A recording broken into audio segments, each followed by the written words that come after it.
നിറവിലേക്ക് സ്വാഗതം. അവിടുന്ന് നൽകുന്നതെന്തും അവിടുന്ന് എടുത്തുകൊണ്ട് പോകുന്നതെന്തും പുഞ്ചിരിയോടുകൂടി അംഗീകരിക്കുക.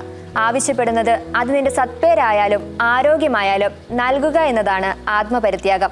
അപ്പോൾ നിങ്ങൾ സ്വതന്ത്രരാകും. വിശുദ്ധ മദർ തെരേസയുടെ വാക്കുകളാണ് ഇന്ന് നിങ്ങളോട് പറയാനുള്ളത്. ജിയാഷീൻ ആലപിക്കുന്ന മിഴി നിറഞ്ഞു മനം മുറിഞ്ഞു എന്ന ഗാനമാണ് ആദ്യം.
ഒറ്റപ്പെട്ടു പോകുമ്പോൾ, വല്ലാതെ തളർന്നു പോകുമ്പോൾ എന്തു ചെയ്യണം എന്നതിനെ പറ്റിയാണ് ബ്രദർ ബോണി ചെല്ലാനം ഇന്ന് നമ്മളോട് സംസാരിക്കുന്നത്. കാണാം തോട്ട്സ് ഫോർ ലൈഫ്.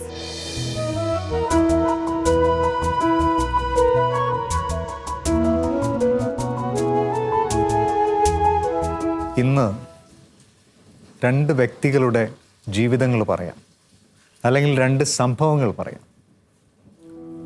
ഒന്നാമത്തത് ഒരു ജോൺ ചേട്ടൻ്റെ അനുഭവമാണ്. അത്യാവശ്യം അറിയപ്പെടുന്ന നല്ല ബിസിനസ്സൊക്കെ ചെയ്ത് ജീവിക്കുന്ന ജോൺ ചേട്ടൻ.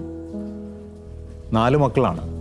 ഭാര്യയും 4 മക്കളും ജോൺ ചേട്ടനുമുള്ള നല്ല കുടുംബം. ഒരു ദിവസം രാവിലെ നാട്ടുകാരും വീട്ടുകാരുമെല്ലാം അറിയുകയാണ്, റെയിൽവേ ട്രാക്കിൽ ചിന്നിച്ചിതറി കിടക്കുന്ന ശവശരീരം ജോണിയേട്ടൻ്റെതാണ്. ഓടുകയാണ് എല്ലാവരും. ചെല്ലുമ്പോൾ തിരിച്ചറിഞ്ഞു, ശരിയാണ്, അത് ജോൺ ചേട്ടൻ്റെ തന്നെയായിരുന്നു. അദ്ദേഹത്തിൻ്റെ ശവമഞ്ചത്തിനരികിലിരുന്ന് കരയുന്ന ഭാര്യയിൽ നിന്നാണ് ബാക്കിയുള്ള കഥ നമുക്ക് പിടികിട്ടുക. മറ്റൊന്നും ആയിരുന്നില്ല, ബിസിനസ്സിൽ കടം വന്നു. ധാരാളം പേര് കൊടുക്കാനുള്ള പൈസ കൊടുത്തില്ല. അതുകൊണ്ട് ഇദ്ദേഹത്തിന് ഹോൾസെയിൽ കടകളിൽ കൊടുക്കാൻ വേണ്ടി ഉള്ള പൈസയൊന്നും കൊടുക്കാൻ പറ്റിയില്ല. അങ്ങനെ കൂടുതൽ പ്രശ്നങ്ങളായി, ലോൺ അടയ്ക്കാൻ പറ്റാതെയായി, ബിസിനസ് വല്ലാത്തൊരു പ്രതിസന്ധി വന്നു. താമസിക്കുന്ന വീടും സ്ഥലവും പോലും നഷ്ടമായി കഴിഞ്ഞു.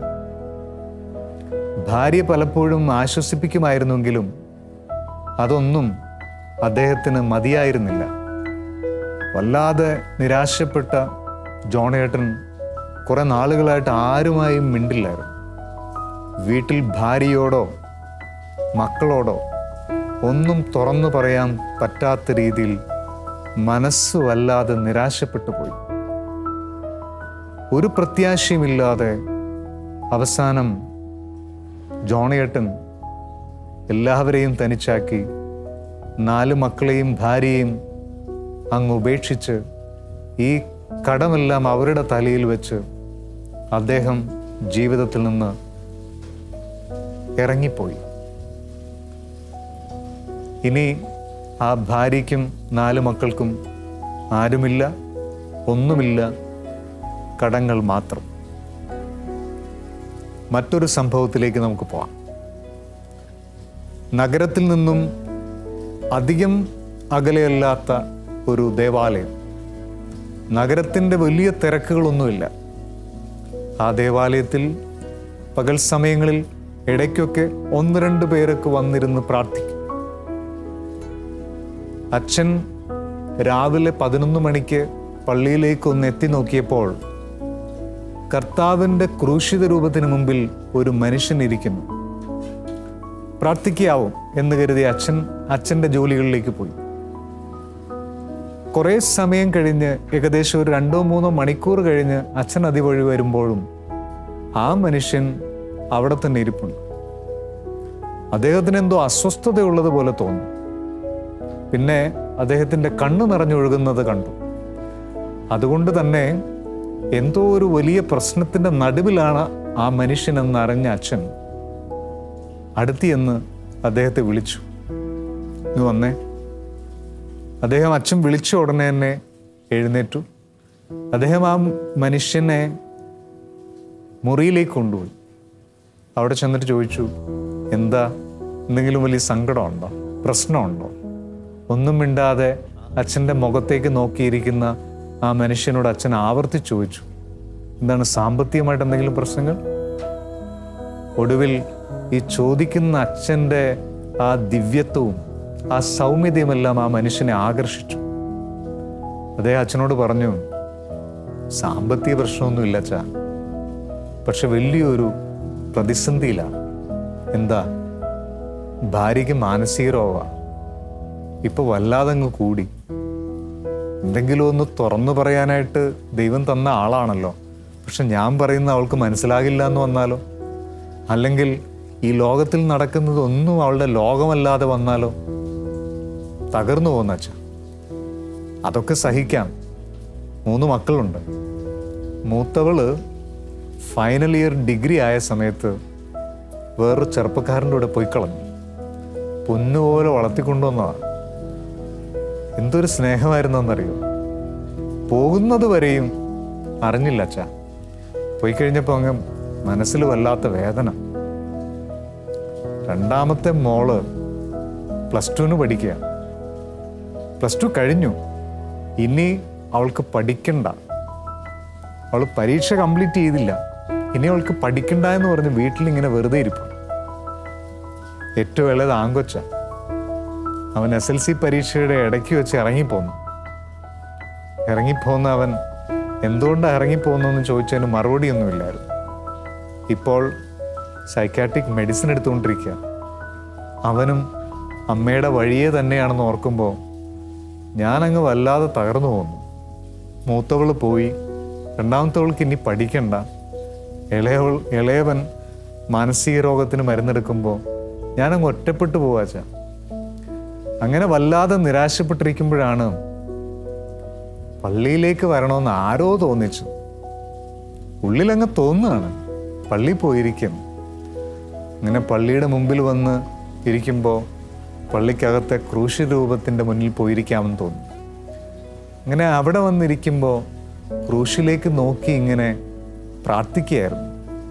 ഉടനെ അച്ഛൻ കയറി ചോദിച്ചു, എന്താണ് പ്രാർത്ഥിച്ചത്? ഭാര്യയുടെയും മക്കളുടെ കാര്യമൊക്കെ ശരിയാക്കണമെന്നായിരിക്കും അല്ലേ പ്രാർത്ഥിച്ചത്? ഉടനെ അദ്ദേഹം പറഞ്ഞു, അങ്ങനെ തന്നെയാ തുടങ്ങിയത്. എന്തിനാ ഈ കുരിശ് എനിക്ക്? എന്തിനാണ് ഞാൻ ഇത്രയും സഹിക്കുന്നത്? എൻ്റെ ഭാര്യയും മക്കളും എനിക്കൊന്ന് സ്വസ്ഥമായിട്ട് അവരോടൊപ്പം ജീവിക്കാനായിട്ട് എപ്പോഴാണ് പറ്റുന്നതെന്നൊക്കെ ചോദിച്ച് പ്രാർത്ഥിച്ചുകൊണ്ടിരിക്കുമ്പോഴാണ്, ഞാൻ പ്രാർത്ഥിക്കുന്ന കുരിശിനെ നോക്കിയാണല്ലോ അച്ഛാ, ഇങ്ങനെ പ്രാർത്ഥിച്ചുകൊണ്ടിരിക്കുമ്പോഴാണ് എനിക്ക് പെട്ടെന്നൊരു വെളിവുണ്ടായത്. എന്താണ്? അല്ല, ഈ കുരിശെടുത്ത് മാറ്റാൻ പ്രാർത്ഥിക്കുന്നത് ആരോടാ? കുരിശെ കിടക്കുന്നവനോടല്ലേ? അപ്പോഴാണ് വെളിവുണ്ടായത്. ഞാൻ എൻ്റെ കഴുത്തിലിരിക്കുന്ന കുരിശെടുത്ത് മാറ്റാൻ പറയുന്നത് കുരിശിൽ കിടക്കുന്നവനോടല്ലേ? ഞാൻ എൻ്റെ പ്രാർത്ഥന അങ്ങ് മാറ്റി അച്ഛാ. നിന്റെ ഇഷ്ടം പോലെ ജീവിതത്തിൽ സംഭവിച്ചാൽ മതി എന്നാക്കി. എനിക്ക് ഒരു പ്രാർത്ഥനയുമില്ല, ഒരു പരാതിയുമില്ല. നീ എന്താഗ്രഹിക്കുന്നു അതെൻ്റെ ജീവിതത്തിൽ സംഭവിച്ചാൽ മതിയെന്ന് പ്രാർത്ഥന അങ്ങ് തിരുത്തി. അങ്ങനെ തിരുത്തി പ്രാർത്ഥിക്കുന്ന സമയത്താണ് അച്ഛൻ എന്നെ വിളിച്ചത്. അച്ഛൻ എന്നെ വിളിക്കുക കൂടി ചെയ്തപ്പോൾ എനിക്ക് വലിയൊരു ആശ്വാസമായി. എന്നെ അറിയുന്ന ഒരാളുണ്ടല്ലോ. ഇപ്പം മനസ്സിന് വലിയൊരു സമാധാനമുണ്ട്. ഇനി സങ്കടപ്പെടില്ല അച്ഛാ. ഇവരൊക്കെ ഇങ്ങനെ തന്നെ ഇരുന്നാൽ, ഭാര്യയും മക്കളൊക്കെ ഇങ്ങനെ തന്നെ ഇരുന്നാലും ഞാൻ അവർക്ക് വേണ്ടിയിട്ട് ജീവിക്കുക അച്ഛാ. ഈ കുരിശ് കർത്താവ് പറയുന്നിടത്തുള്ള സമയം ഞാൻ വഹിച്ചോളാം. അയാൾ വലിയൊരു മനഃശാന്തിയോടെയാണ് അച്ഛൻ്റെ അടുക്കൽ നിന്ന് പോയത്. പ്രിയമുള്ളവരെ, 2 സംഭവങ്ങളാണ് കേട്ടത്. 2 വ്യക്തികളെയാണ് പരിചയപ്പെട്ടത്. ആദ്യത്തേത് പ്രശ്നത്തിൻ്റെ നടുവിൽ തകർന്നുപോയ ഒരു ജീവിതം. 2 പേരും ഒരേപോലെ പ്രശ്നത്തിൻ്റെ നടുവിലായിരുന്നു. ഒരാൾ അതിനോട് സ്വീകരിച്ച രീതി ആയിരുന്നില്ല 2ാമത്തെ ആൾ സ്വീകരിച്ചത്. നമ്മുടെ പ്രതിസന്ധികളുടെ നടുവിൽ നമുക്ക് വേണമെങ്കിൽ ജീവിതം അവസാനിപ്പിച്ച് കളയാം. പക്ഷേ അതവിടെ തീരുന്നില്ലല്ലോ. എന്നാൽ 2ാമത്തെ ആൾ ചെയ്തത്, കുരിശുകൾ ഇങ്ങനെ പെരുകുമ്പോൾ കുരിശെടുത്ത, കുരിശിൽ കിടക്കുന്ന ഒരാളുണ്ട് നമുക്ക്.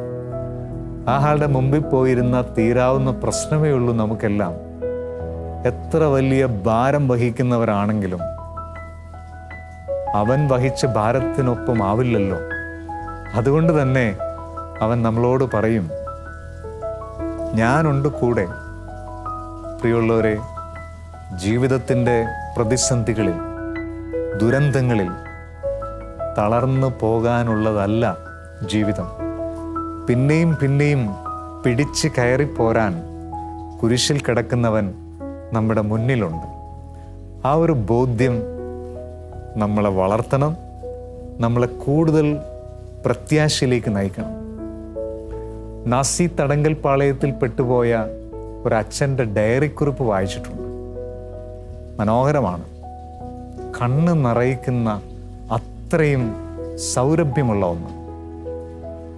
അച്ഛൻ ഓരോ ദിവസവും ഡയറി എഴുതുമായിരുന്നു. ഡയറിയിൽ എഴുതി വെച്ചിരിക്കുന്നത് എന്താണെന്നറിയാമോ?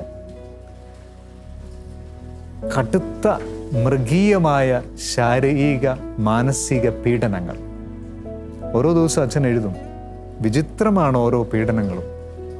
നഖത്തിനിടയിലൂടെ ഇരുമ്പാണികൾ അടിച്ചു കയറ്റുക. അച്ഛൻ എഴുതി വെക്കും, ഇന്ന് ഞങ്ങളിൽ കുറേയധികം പേരെ കൊണ്ടുപോയി ഞങ്ങളുടെ നഖത്തിനിടയിലൂടെ ആണികൾ അടിച്ചു കയറ്റി. വേദന സഹിക്കാൻ പറ്റാത്ത രീതിയിൽ കൈകളിങ്ങനെ നീര് വന്ന് വീർത്തിരിക്കുന്നു. വീണ്ടും അച്ഛൻ എഴുതും, ഞങ്ങളിൽ കുറേയധികം പേരെ തിളച്ച എണ്ണയിൽ മുട്ടോളം ഇറക്കി നിർത്തിയിട്ട് തിരിച്ചെടുത്തു. കാലുകൾ വെന്ത് പഴുത്ത് ചീഞ്ഞളിഞ്ഞു. വല്ലാതെ വിഷമിപ്പിക്കുന്ന വേദനിക്കുന്ന രീതിയിലായിരിക്കും. വീണ്ടും അച്ഛൻ എഴുതും, കഴിഞ്ഞ ആഴ്ച മുഴുവൻ ഒരാൾക്ക് നിൽക്കാൻ മാത്രം പാകത്തിനുള്ള ഇരുമ്പ് സെല്ലുകളിൽ പൂട്ടിയിട്ടിരിക്കുകയായിരുന്നു. അവിടെ തന്നെയാണ് മലമൂത്ര വിസർജനവും ഭക്ഷണവും. നിൽക്കാൻ മാത്രമേ പറ്റൂ.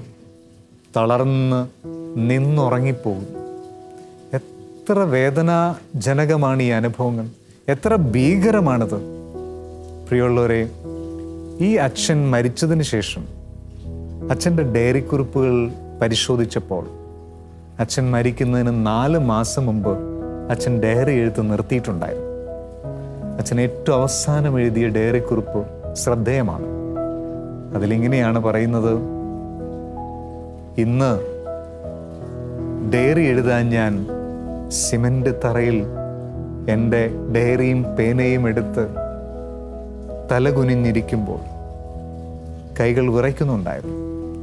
എൻ്റെ കഴുത്തുകൾക്ക് ശക്തിയില്ലായിരുന്നു. ഒന്ന് എഴുന്നേറ്റിരിക്കാൻ പോലും പറ്റാത്തതിൽ തീർത്തും അവശനായിരുന്നു ഞാൻ. വല്ലാത്ത നിരാശ എൻ്റെ മനസ്സിനെ സ്വാധീനിച്ചിരുന്നു. എന്തിനാണ് ജീവിതമെന്നോർത്ത് ഞാൻ വല്ലാതെ വിലപിച്ചു. അങ്ങനെ എഴുതാനായിട്ടിരിക്കുമ്പോൾ ദൂരത്തുനിന്ന് ആരോ നടന്നു വരുന്ന സ്വരം ഞാൻ കേട്ടു. ഞാൻ എൻ്റെ ക്ഷീണിച്ച ശരീരത്തിലെ കഴുത്ത് പൊക്കി ഇങ്ങനെ നോക്കി ആരാണെന്ന്. അതെ, ദൂരത്തുനിന്ന് 2 കാൽപാദങ്ങൾ നടന്നടുത്തേക്ക് വരും. ആ കാൽപാദങ്ങൾ നടന്ന് എൻ്റെ മുന്നിൽ വന്നു നിന്നു. ഞാൻ ആ പാദത്തിങ്കലേക്ക് നോക്കി, ഞെട്ടിപ്പോയി. ആ പാദത്തിങ്കൽ 2 ആണിപ്പാടുകൾ. വേഗത്തിൽ ഞാൻ ശിരസ്സുയർത്തി നോക്കി. എൻ്റെ മുന്നിൽ കൈ 2 വിരിച്ചു പിടിച്ച് നിൽക്കുന്ന ക്രൂശിതനായ ക്രിസ്തു. ആ ക്രിസ്തുവിൻ്റെ ചുണ്ടുകൾ എന്നോട് ചോദിച്ചു, ഇത്രയും മുറിവുകളുണ്ടോ നിനക്ക്? ഇത്രയും വേദനയുണ്ടോ നിനക്ക്? വിറയ്ക്കുന്ന നാവുകളോടെ ചുണ്ടുകളോടെ ഞാൻ പറഞ്ഞു, ഇല്ല കർത്താവേ, ഇത്രയും വേദനയില്ല. നീ വഹിച്ച പോലെ ഞാൻ വഹിച്ചിട്ടില്ല. നിന്റെ കുരിശു പോലെ ഒന്നും ഞാൻ എടുക്കുന്നില്ല. അച്ഛൻ തുടർന്നെഴുതി, ഇനി എൻ്റെ മുറിവൊരു മുറിവല്ല, എൻ്റെ സഹനങ്ങൾ ഒരു സഹനങ്ങളല്ല. അതുകൊണ്ട് ഇനി എനിക്ക് വേദനകളില്ല. ഞാൻ ഇനി എൻ്റെ വേദനകൾ എഴുതില്ല. അന്ന് തൊട്ട് അച്ഛൻ കുരിശിലെ ക്രിസ്തുവിനെ നോക്കി വേദനകളെ സ്വീകരിക്കാൻ തുടങ്ങി. പ്രിയമുള്ളവരെ, വേദനിക്കുമ്പോൾ, സഹിക്കുമ്പോൾ നമുക്ക് മുന്നിൽ ക്രൂശിതനായി ക്രിസ്തു വരുന്നുണ്ട്. അവൻ നമ്മോടും ചോദിക്കുന്നുണ്ട്, ഇത്രയും മുറിവുണ്ടോ നിനക്ക്? അവൻ്റെ മുറിവിൽ നോക്കി സൗഖ്യമുള്ളവരാകാം. ആമേൻ.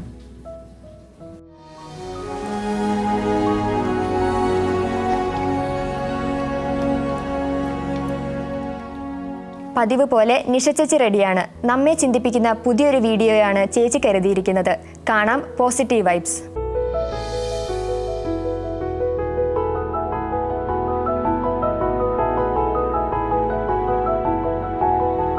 പോസിറ്റീവ് വൈബ്സിലേക്ക് സ്വാഗതം. നമ്മുടെ നാട് ചില ദുരന്തങ്ങളിലൂടെയൊക്കെ കടന്നു പോകുമ്പോൾ 2 തരത്തിലുള്ള ആളുകളെ നമുക്ക് കാണാം. ചിലർ തങ്ങളുടെ സുരക്ഷിതത്വത്തിന് വേണ്ടി മറ്റുള്ളവർക്ക് ആവശ്യമായ വിഭവങ്ങൾ കൂടി സ്വരുക്കൂട്ടി അവനവൻ്റെ സുരക്ഷ മാത്രം പരിഗണിച്ച് കഴിയുന്നവർ. മറ്റൊരു കൂട്ടരാവട്ടെ തങ്ങൾക്കുള്ളതുകൂടി മറ്റുള്ളവർക്ക് കൊടുത്ത് തങ്ങളുടെ സുരക്ഷ പോലും മറന്ന് മറ്റുള്ളവർക്കായി ഇറങ്ങുന്നവർ. നമ്മുടെ മനോഭാവത്തെ ഒന്ന് പരിശോധിക്കുവാൻ സഹായിക്കുന്ന ഒരു വീഡിയോയാണ് ഇപ്പോൾ കാണാൻ പോകുന്നത്.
ഒരു കുഴൽ കിണറിനടുത്തേക്ക് ദാഹിച്ച് പരവശനായി ഓടിയെത്തുന്ന ഒരു വ്യക്തിയിൽ നിന്നാണ് ഈ ചിത്രം തുടങ്ങിയത്. ഏറെ ശ്രമിച്ചിട്ടും കുഴൽ കിണറിൽ നിന്ന് വെള്ളമൊന്നും ലഭിക്കാതെ നിരാശനായി ചുറ്റും നോക്കുന്ന അദ്ദേഹം കാണുന്നത് അടുത്തുള്ള ഒരു മരത്തിൽ തൂക്കിയിട്ടിരിക്കുന്ന ഒരു പ്ലാസ്റ്റിക് പാത്രത്തിൽ നിറയെ വെള്ളമാണ്. അതെടുത്ത് കുടിക്കുമ്പോൾ അതിന് തൊട്ടടുത്തുള്ള ബോർഡിൽ എഴുതി വച്ചിരിക്കുന്നു, ഈ വെള്ളം കുഴൽ കിണറിലേക്ക് ഒഴിക്കുക, തീർച്ചയായും അത് വർക്ക് ചെയ്യും, നിങ്ങൾക്ക് ജലം ലഭിക്കും. ഇവിടെ ആ വ്യക്തി നേരിടുന്ന ഒരു വലിയ പ്രതിസന്ധിയുണ്ട്. ഇതിൽ എഴുതി വച്ചിരിക്കുന്നത് ശരിയാണ് എന്നതിന് എന്താണ് ഉറപ്പ്? ഈ വെള്ളം തിരിച്ച് കിണറ്റിലേക്ക് ഒഴിച്ചാൽ ഉള്ളതുകൂടി നഷ്ടമാവില്ലേ? എനിക്കിത് തിരിച്ചു കിട്ടും എന്ന് എന്ത് ഉറപ്പാണുള്ളത്? എങ്കിലും അയാൾ ആ വാക്കുകൾ വിശ്വസിക്കുകയും അല്പം വെള്ളം മാത്രം കുടിച്ചതിന് ശേഷം ബാക്കിയുള്ള വെള്ളം ആ കിണറിലേക്ക് ഒഴിക്കുകയും ചെയ്യും. വീണ്ടും വെള്ളത്തിനായി അയാൾ പൈപ്പ് തിരിക്കുന്നു. ഇവിടെ അയാളുടെ വിശ്വാസം വീണ്ടും നഷ്ടപ്പെട്ടു പോകുന്ന തരത്തിൽ കുറേ നേരത്തേക്ക് വെള്ളം ലഭിക്കുന്നില്ല. എങ്കിലും അവസാനം അയാളുടെ വിശ്വാസം പോലെ തന്നെ അയാൾക്ക് ആ പാത്രം നിറയെ വെള്ളം തിരികെ ലഭിക്കുകയാണ്. മതി വരുവോളം വെള്ളം കുടിച്ച് അയാൾ വീണ്ടും ആ പാത്രം ആ ബോർഡിൽ തന്നെ കൊണ്ടുപോയി തൂക്കിയിടുകയാണ് അടുത്ത ആൾക്ക് വേണ്ടി. ജീവിതത്തിൽ പലപ്പോഴും പല സന്ദർഭങ്ങളെയും അഭിമുഖീകരിക്കുമ്പോൾ, പ്രത്യേകിച്ച് ഇതുപോലുള്ള ചില പ്രതിസന്ധികളെ, ക്ഷാമങ്ങളെ അല്ലെങ്കിൽ കുറവുകളുടെയൊക്കെ സമയത്ത് നമ്മളെ അലട്ടുന്ന ഒരു ഭയമുണ്ട്. നമ്മുടെ കയ്യിലുള്ളത് പങ്കുവച്ചാൽ, മറ്റുള്ളവരെ കരുതിയാൽ നമുക്ക് ഇല്ലാതെ പോകും, അല്ലെങ്കിൽ നമ്മൾ ദുരിതത്തിലാവും. പക്ഷേ പങ്കുവെക്കും തോറും നമുക്ക് ലഭിക്കും എന്നുള്ളതാണ് പ്രകൃതി നമ്മളെ പഠിപ്പിക്കുന്ന പാഠം. കൊടുക്കുന്നത് കൊണ്ട് ഒരിക്കലും നമുക്ക് സമ്പന്നതയല്ലാതെ ദാരിദ്ര്യം ഉണ്ടാവുകയില്ല എന്നുള്ളതാണ് ജീവിതം നമ്മളെ പഠിപ്പിക്കുന്നത്. സ്വാർത്ഥത പലപ്പോഴും നമ്മുടെ ഭയത്തിൽ നിന്ന് വരുന്നതാണ്. മറ്റുള്ളവരുമായി പങ്കുവയ്ക്കാൻ നമ്മൾ ഭയപ്പെടുന്നത്, സ്വന്തം കാര്യം മാത്രം നോക്കുന്നത് നമുക്കില്ലാതെ പോകും എന്ന ഭയത്തിൽ നിന്നാണ്. പക്ഷേ പ്രകൃതി നമ്മെ പഠിപ്പിക്കുന്നത്, ജീവിതം നമ്മെ പഠിപ്പിക്കുന്നത് പങ്കുവെക്കും തോറും നമുക്കുണ്ടാവും എന്നതാണ്. മാത്രമല്ല, പങ്കുവെപ്പിലൂടെയല്ലാതെ, മറ്റുള്ളവരെക്കുറിച്ചുള്ള കരുതലിലൂടെയല്ലാതെ ഒരിക്കലും വ്യക്തികൾക്കും അവരായിരിക്കുന്ന സമൂഹത്തിനും മാനവകുലത്തിന് തന്നെയും നിലനിൽപ്പില്ല. നമുക്ക് മുന്നേ പോയ തലമുറകൾ നമ്മെക്കുറിച്ച് കരുതിയത് കൊണ്ടാണ് ഇന്ന് നമ്മൾ സുഖമായി ജീവിക്കുന്നത്. നമ്മുടെ തലമുറ പിന്നാലെ വരുന്ന തലമുറയെ കരുതുന്നത് കൊണ്ട് മാത്രമാണ് അവർ ഇവിടെ നിലനിൽക്കാൻ പോകുന്നത്. സ്വാർത്ഥത അന്ത്യമാണ്. ഒരു വ്യക്തിയുടെയും അവരായിരിക്കുന്ന കുടുംബത്തിൻ്റെയും സമൂഹത്തിൻ്റെയും മാനവ കുലത്തിൻ്റെയും എന്നല്ല, പ്രപഞ്ചത്തിൻ്റെ തന്നെ നമ്മുടെ ഓരോ പ്രവൃത്തിയിലും ഈ കരുതൽ ഉണ്ടാകുവാനായി നമുക്ക് ശ്രദ്ധിക്കാം. നമ്മളെക്കുറിച്ച് മാത്രമല്ല, നമ്മുടെ ചുറ്റുമായിരിക്കുന്ന സമൂഹത്തെക്കുറിച്ചും പ്രകൃതിയെക്കുറിച്ചും മാനവകുലത്തെക്കുറിച്ചും പ്രപഞ്ചത്തെക്കുറിച്ചും തന്നെ.